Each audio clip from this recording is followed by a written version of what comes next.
This episode brought to you by the Neurodiversity University, a new division of the Neurodiversity Alliance, home of the Neurodiversity podcast.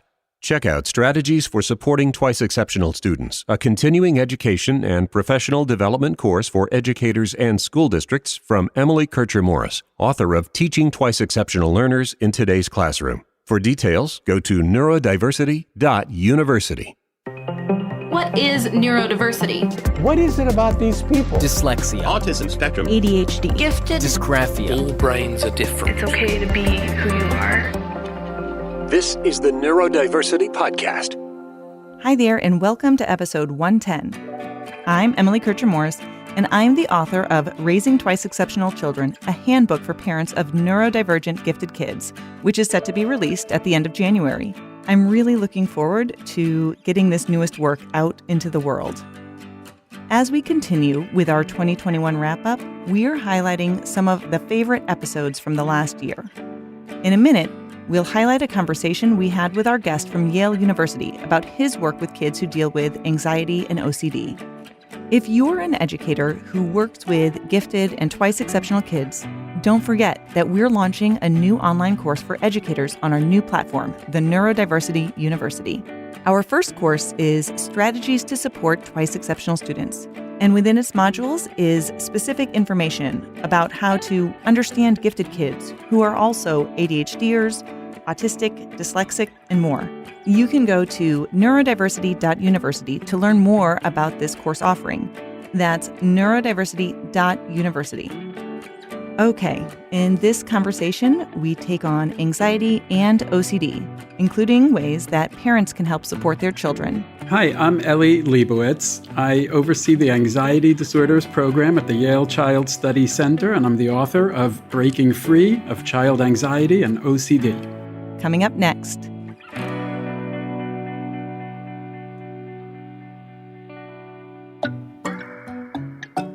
Hi, I'm Dave Morris, the executive producer of this podcast. Putting together something like this is a huge endeavor, from planning and booking guests to putting together the finished product to buying equipment, even traveling to get the stories we present. It's a lot of work. As twice exceptional parents of 3 2E kids, my wife Emily and I wanted to start this podcast so we could share our experiences and help others along the way. So my request is this. If you get some benefit from our podcast, would you consider becoming a Neurodiversity Podcast patron? Just $1 or $2 a month can really add up, and not only would you be helping defray costs, you become eligible for some members-only perks. Listening to our podcast is a free experience, and it always will be. Chipping in will help us continue bringing compelling content to listeners around the world. Go to patreon.com/neurodiversity or go to neurodiversitypodcast.com and click support at the top of the page. And thanks.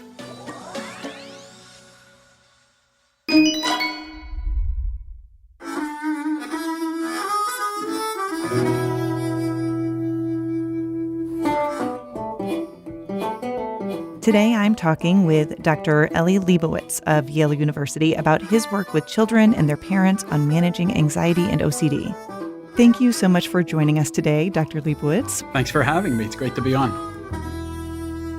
I know in my practice, I see a lot of kids and teens who are dealing with anxiety for a variety of reasons and situations. But I also hear adults who are sometimes surprised that young people can even have anxiety. So maybe to start our conversation, if you can share just a little about what anxiety looks like in kids and teens, and how is that maybe different than how we see it in adults?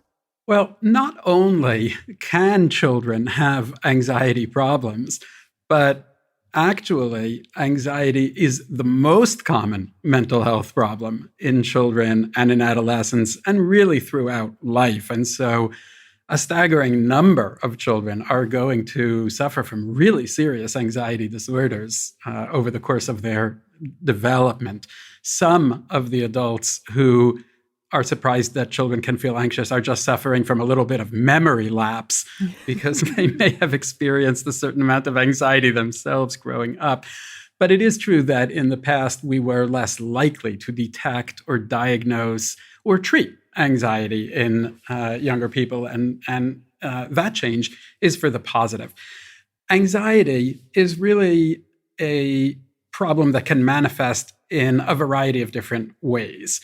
And the core of the problem is a heightened sense of things being frightening, dangerous, stressful, or scary, or worrying in different ways.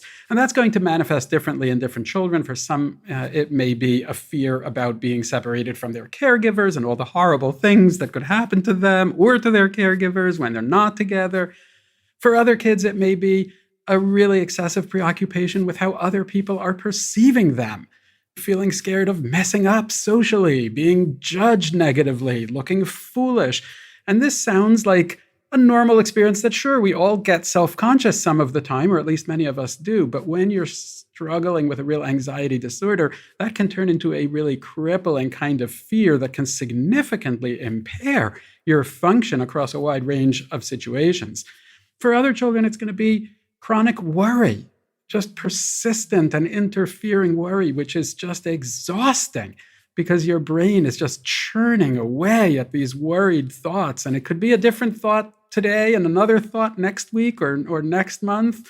Maybe you hear your folks arguing, and then you just lie in bed all night thinking about, what does this mean? Are they going to split up? Will they get divorced? Who am I going to live with if they do get divorced? Wait, am I going to have to move? Will I have to go to a different school? And you could just lie awake all night thinking like 30 steps down the line of all the negative scenarios that could possibly occur because you heard your parents having an argument. And the next week you could just be on to something else. And those are some of the most common forms of anxiety, in addition to things like the specific phobias, just really strong, irrational fears of just about anything that can really get in the way of normal function. How are you noticing the impact of the pandemic in kids' overall anxiety? I feel like that's something that has just been unexpected, for us to all have to deal with. And obviously, have you noticed, is it with everything kind of perhaps reaching some level of resolution, or maybe kids are going back to school? Is it improving? I don't know. What are you seeing?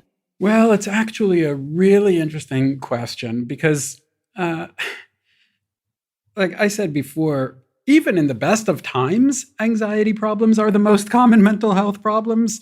But let's face it, this whole year and a half that we've been living through has really not been the best of times.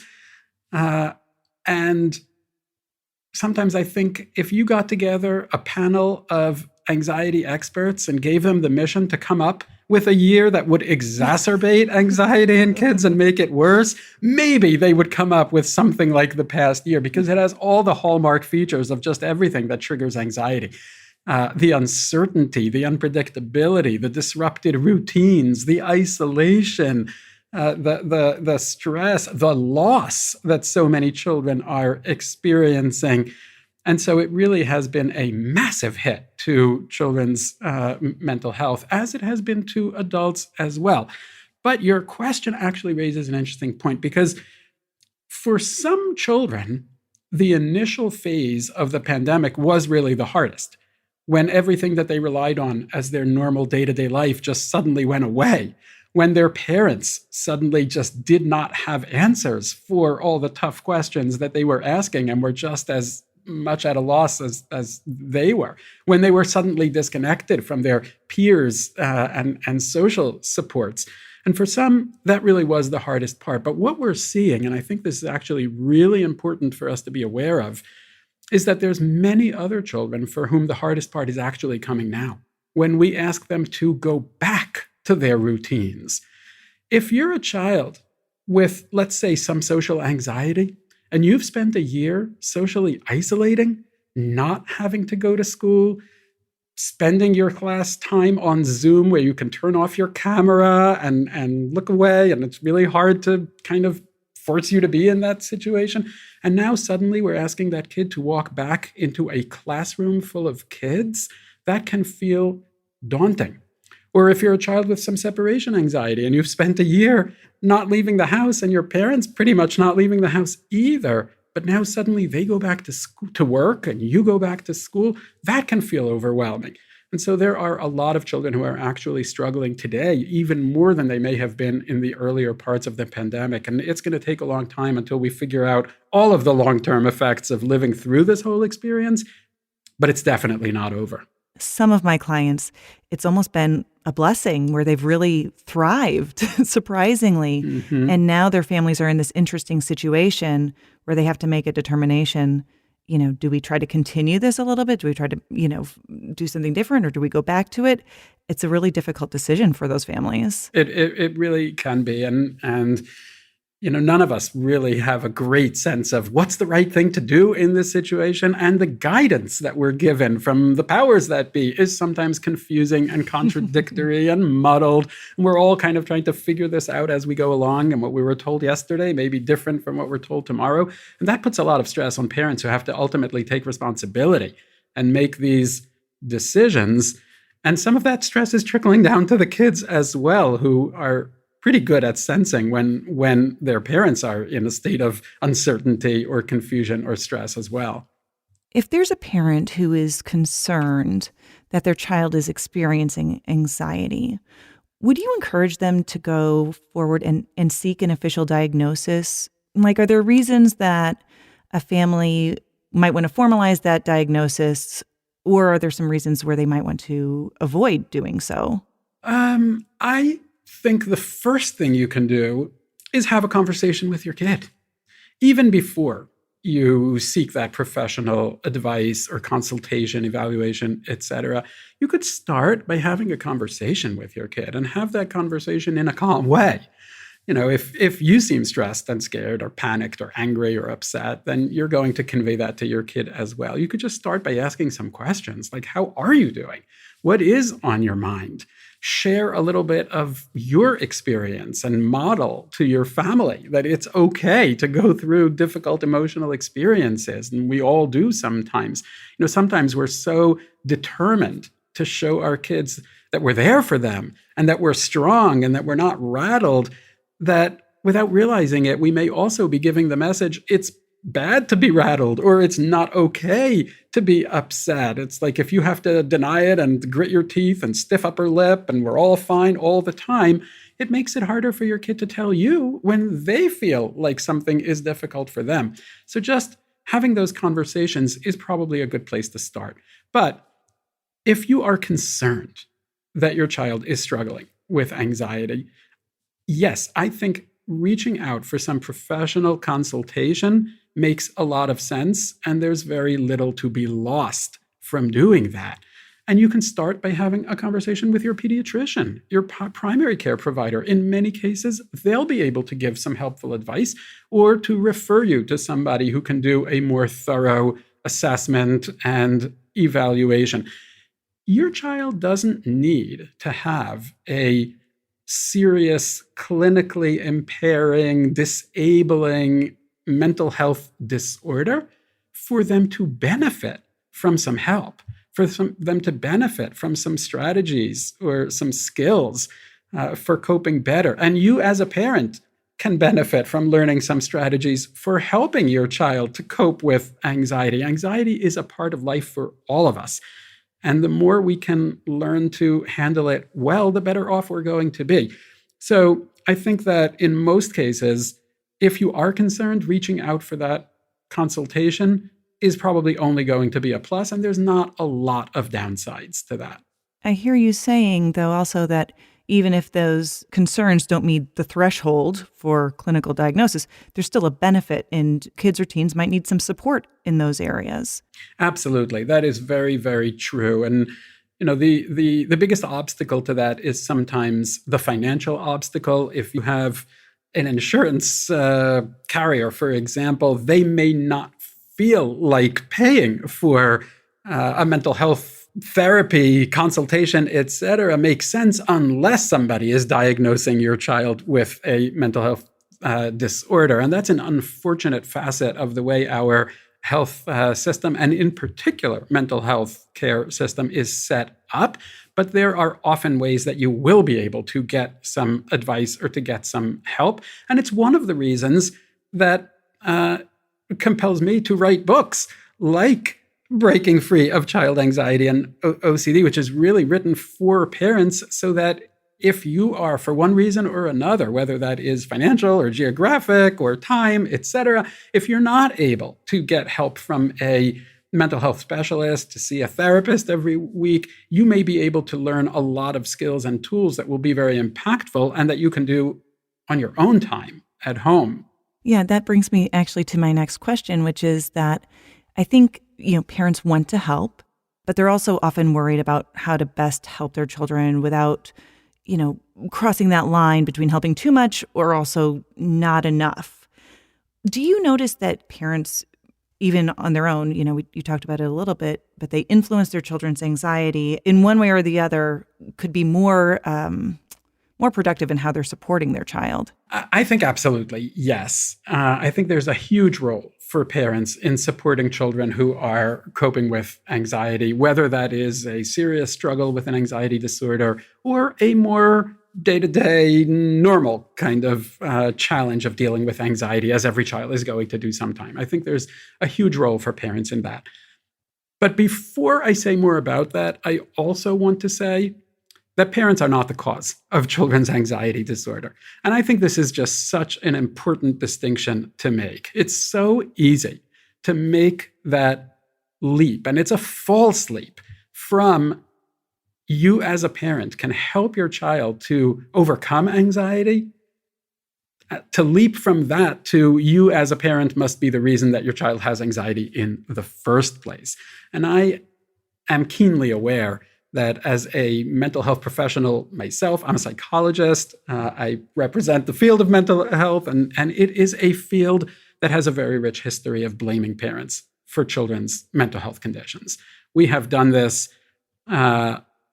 over and over again in so many areas: schizophrenia, autism, eating disorders, other problems.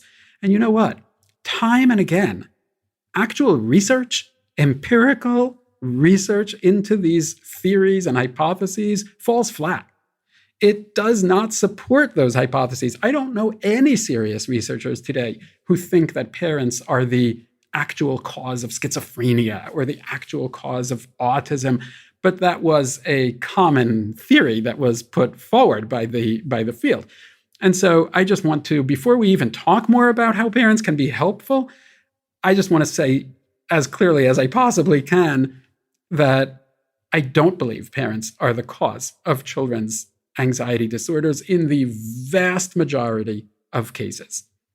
It is possible to be such an awful parent that you will have a negative impact on your child's mental health, but I'm talking about things like abusive parenting, maltreatment, serious neglect. Of course, those things are damaging. Of course, they're harmful, and we should not do them, and we should intervene when parents are doing them. But that's not the story for the huge majority of kids who struggle with anxiety. And so, with that being said, I think, yes, there is a huge role. If your child has an anxiety problem, you didn't have to give it to them. But if they have an anxiety problem, how you respond actually becomes really important. And the dilemmas that you were pointing to before are the dilemmas that parents of anxious children are encountering every day, and often many times a day. Like, do I push or do I not? Right? Do I intervene? Do I take over and help my child in this way? Or am I just giving in by doing that? Am I being manipulated? Or is this real? All of these questions that parents are going to be coping with throughout millions of little interactions over the course of day after day and year after year. And sometimes we fall into some traps when we're responding to an anxious child. For example, we might fall into the trap of being overly protective, right? If I see my job as I need to make sure that my child won't be uncomfortable or won't be in distress ever, then that's going to drive me to a high level of protective behavior. And nobody likes to see their kid in distress, right? You have to be really mean to enjoy seeing your kid in distress. But the fact of the matter is that when you take that protective stance, the message you're giving to your child is a really problematic one, because what they're learning is, I can't handle discomfort. I can't handle anxiety. I can't handle distress. And that's a really kind of weakening message for a child to internalize. And actually means they're going to have a lot more anxiety over the course of their life, because when they do get anxious, they're going to think, I can't handle this. It's like if your child had a physical illness, say they were just newly diagnosed with something like, I don't know, diabetes, something like that. Well, I don't think you'd sit that child down and say, what a shame that you have diabetes because you can't handle it. You suck at diabetes. And, this is, you're just the wrong kid to have it and you can't take it. That would be a really terrible message to give because they have to handle it. You want them to feel like they can. And so you say something that's more like, you know what? It does suck that you have diabetes. That's a challenge, but you're going to be fine. You can handle this. And so that protective message can be unhelpful. But another trap that parents fall into is the more demanding side. And that's when you're so focused on making sure that your child is coping that you can't accept the fact that it's hard for them. And you start expecting them to behave as though they don't have anxiety, but they do. And you want them to either not feel the way they feel or act like they don't feel the way they feel. Sometimes that comes out in kind of mild ways, like when your kid says, oh, it's scary. And you say, no, it's not. And it's like, you don't really mean to say, you're lying to me. But your message is, yeah, what you're feeling is just wrong, right? Or I don't even believe that you feel it. Sometimes we do it in even harsher ways. Like when we say, oh, you're being a baby. You're being a sissy. Your baby sibling can do this. I think you should be able to too. Yeah, maybe, but maybe my little sibling doesn't have an anxiety disorder. And I do. That makes a real difference. And so I realize this is a long answer. But what I suggest and what we have found to be the best alternative to either that too protective side or that too demanding side is what I call a supportive stance. To be supportive of your child when they feel anxious, when they're showing you distress. And being supportive really means putting together two ingredients. It's a really simple recipe, just two ingredients, but you do need both to make it, right? It's like mac and cheese. You can't make it without both the mac and the cheese. So you don't need a lot of ingredients, but you do need both of them. And the two ingredients of support are acceptance and confidence. What I mean by acceptance is showing your child that you get it, that you understand that this is how they genuinely feel. It can be really simple. It can be like saying to your child, I get it. This is hard for you. And confidence means showing your child that you believe they can handle it. Yes, it is hard. And I know that you can handle it. When you put those two messages together, that's when you're being supportive. And that means that you're not being too protective and you're not being too demanding.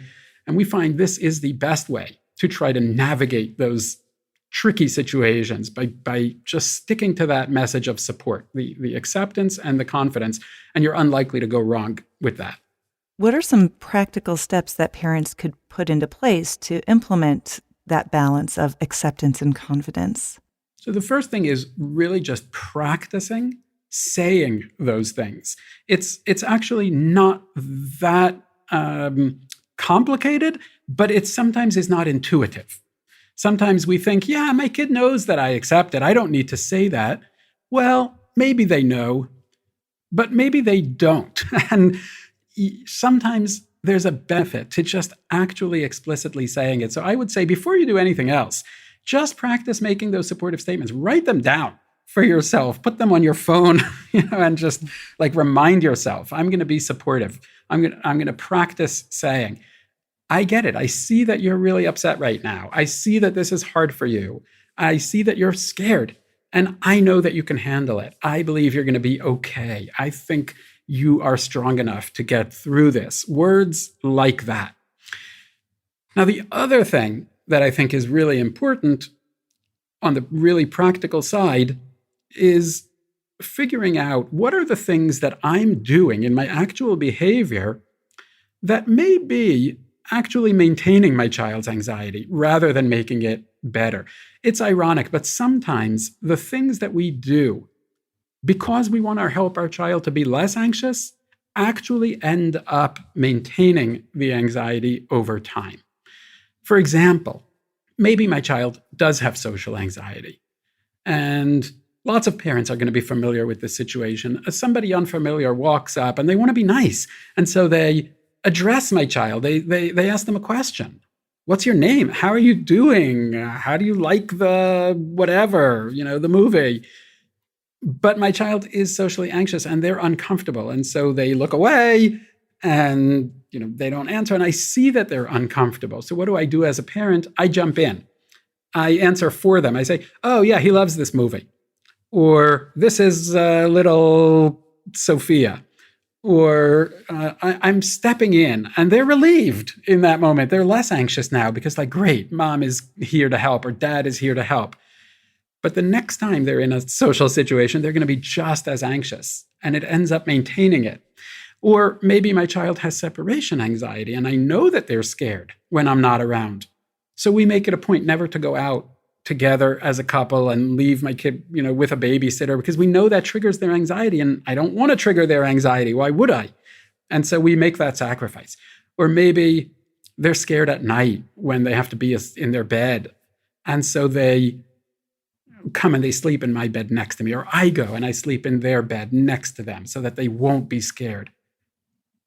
Maybe they're just worried, like in generalized anxiety, and they keep coming to me with their worried questions. Are you going to get divorced? I heard you arguing. Are you going to get divorced? Or I heard on the news that maybe cell phones cause cancer. Are you going to get cancer because you use a cell phone, don't you? I know you do. Everybody I know does. Are we all going to die?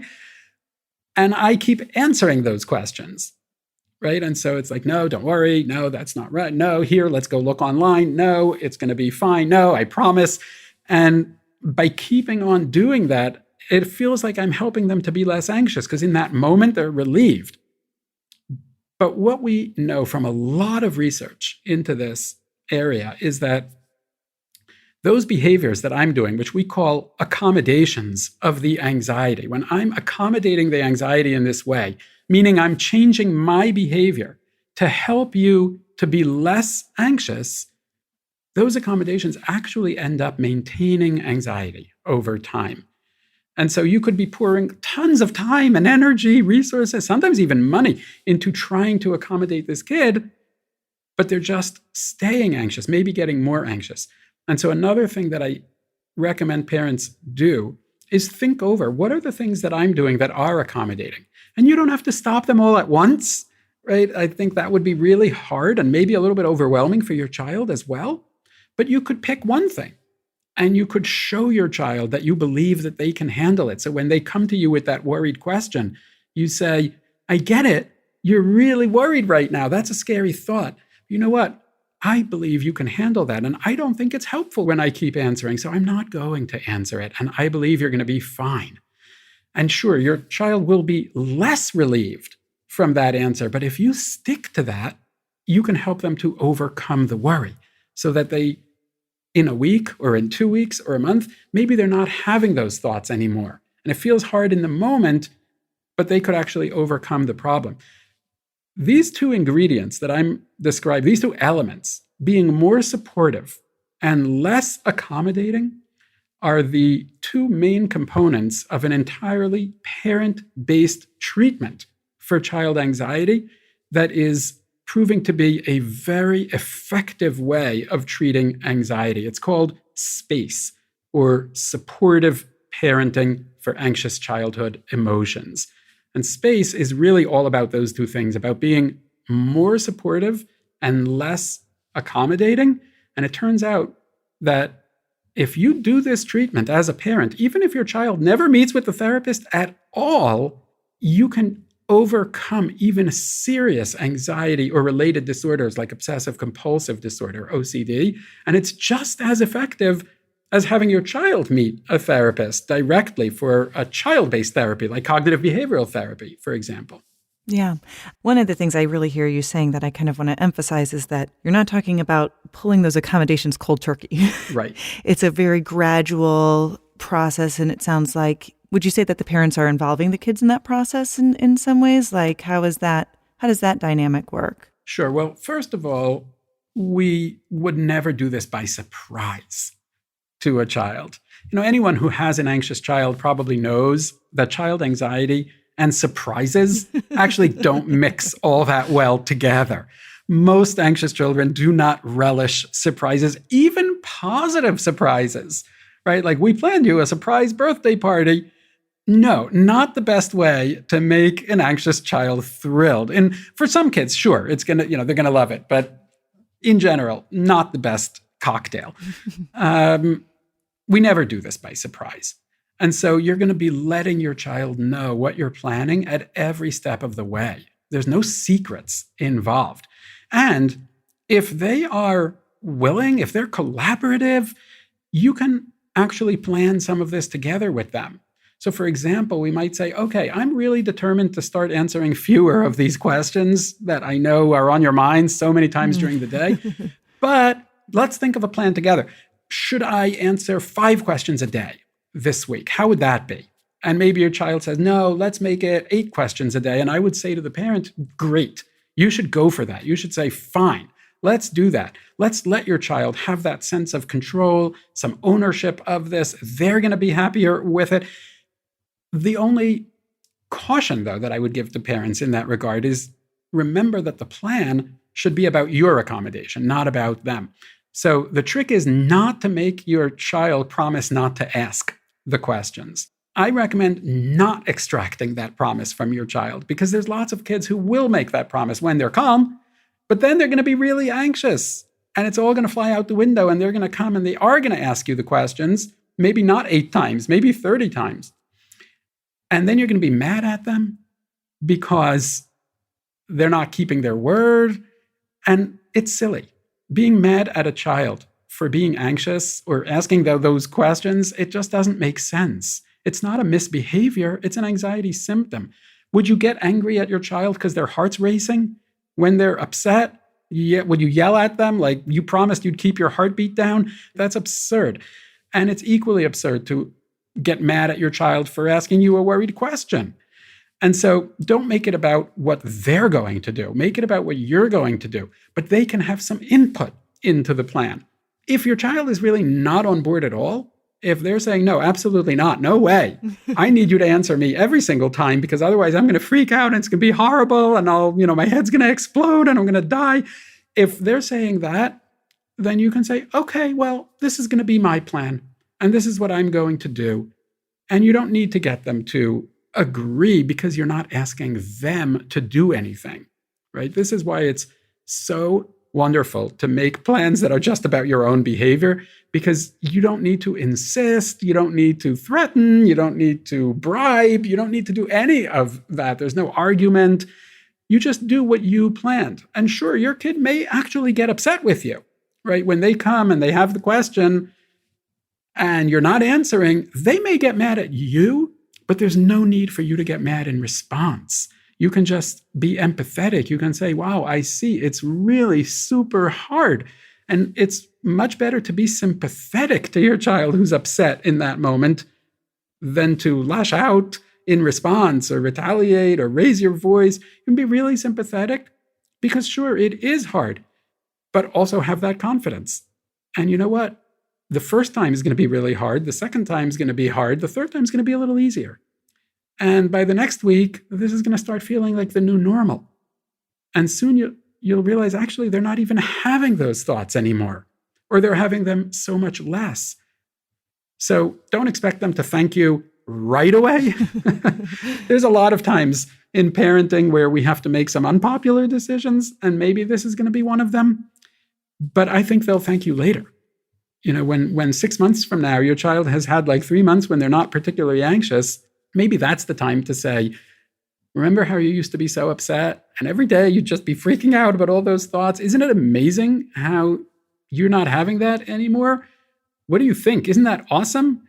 And maybe that's the point where they'll be able to say, yeah, I guess that was helpful to me. Takes a little bit of reflection afterwards. Yeah.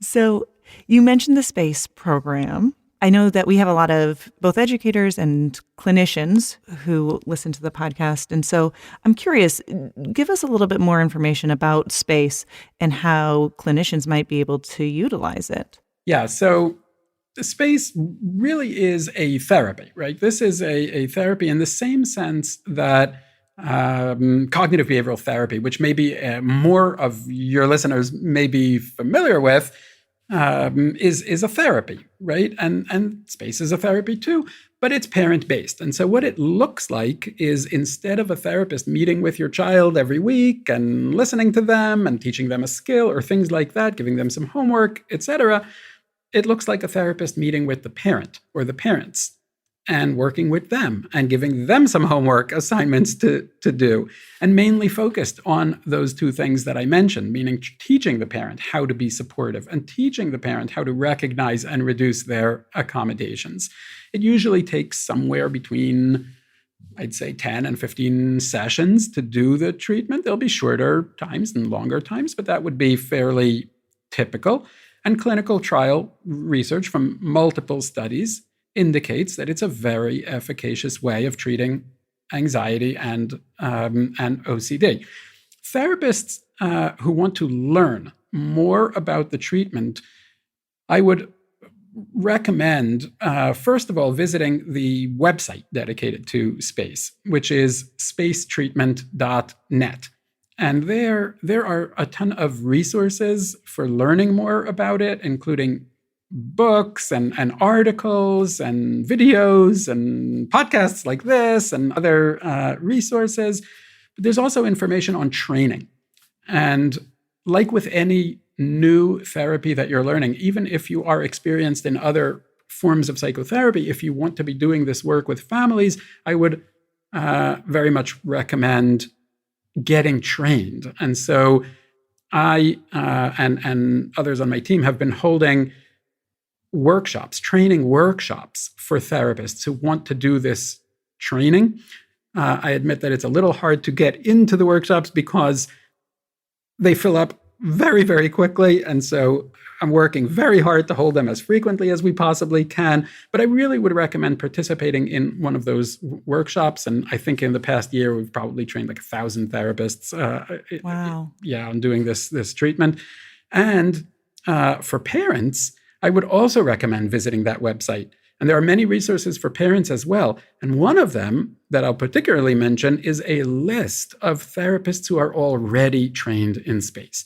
And so if you're a parent, you can go on that website and you can search by your country or your state, and you can hopefully find somebody nearby who can do this work with you. And if you can't, then you could try to maybe introduce a therapist who is local to where you live and maybe get them to learn more about it.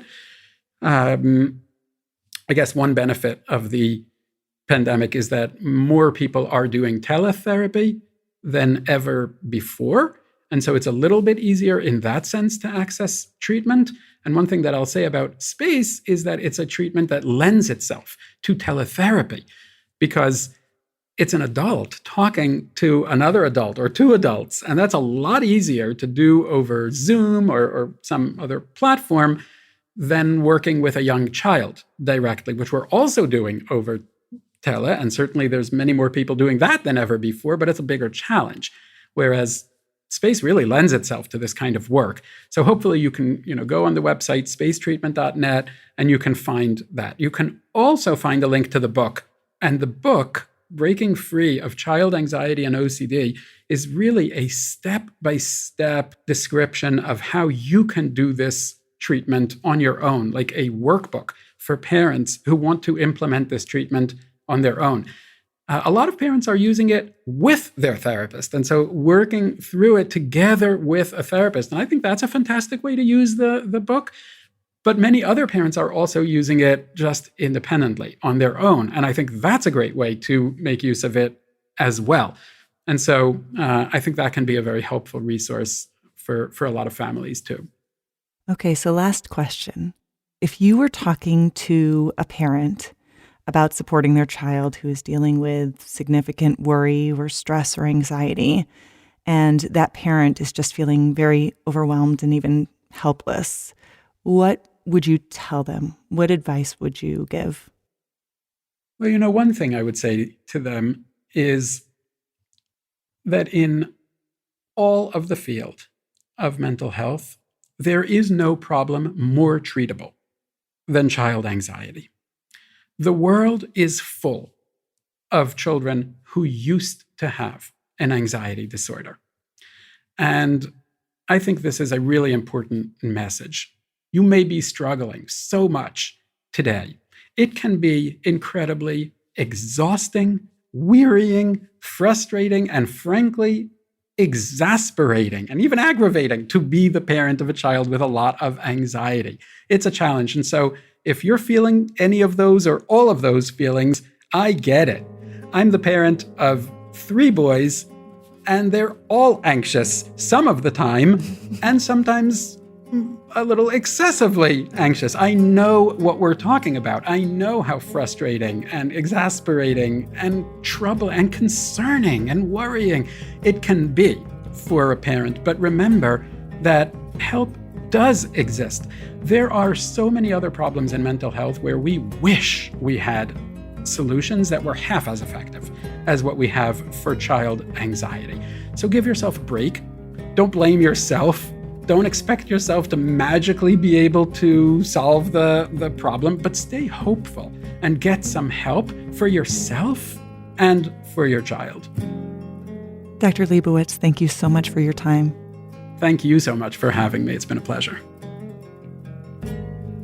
One of the things I tell my young clients frequently about anxiety is that the number one thing their anxiety wants them to do is avoid the thing that is causing their anxiety. If they just keep avoiding that trigger, their anxiety just gets bigger and bigger, making it harder and harder to overcome in the future. As parents, it's hard to tell when it's best to back off and let our kids face their fears, and when we should intervene. Too much in either direction can be unhelpful.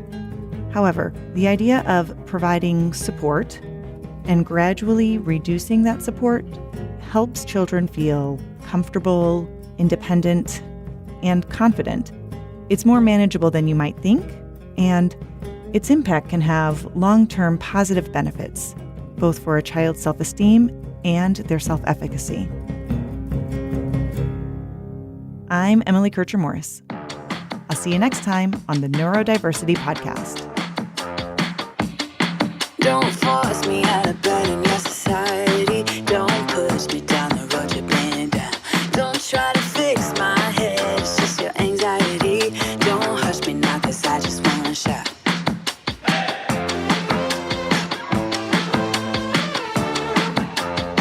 Don't make me dance to the tune that you're humming. No, my body don't move like that. Don't make me pretend I don't see your shortcomings. You'll be running when I raise the black flag.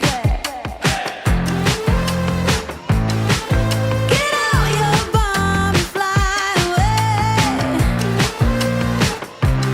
We'll be dancing with our hands in the air when our new dawn is rising.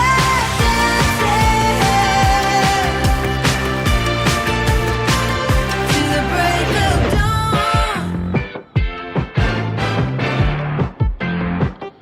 You can't keep me in a cage made of tired ideas. It's rusting out faster by the day. I won't wear your leash, I won't take no deals. I won't stay quiet when there's so much left to say. As 2021 comes to an end, we'd like to thank you for making it a year of incredible growth for us. Please continue to tell others. As we move into 2022, we do so with optimism that it will be a better year for all of us. We could certainly use the change.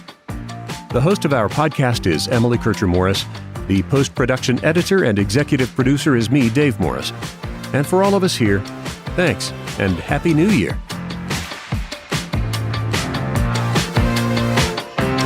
We'll be dancing with our hands in the air when our new dawn is rising. We'll be dancing to the break of dawn. This is a production of Morris Creative Services.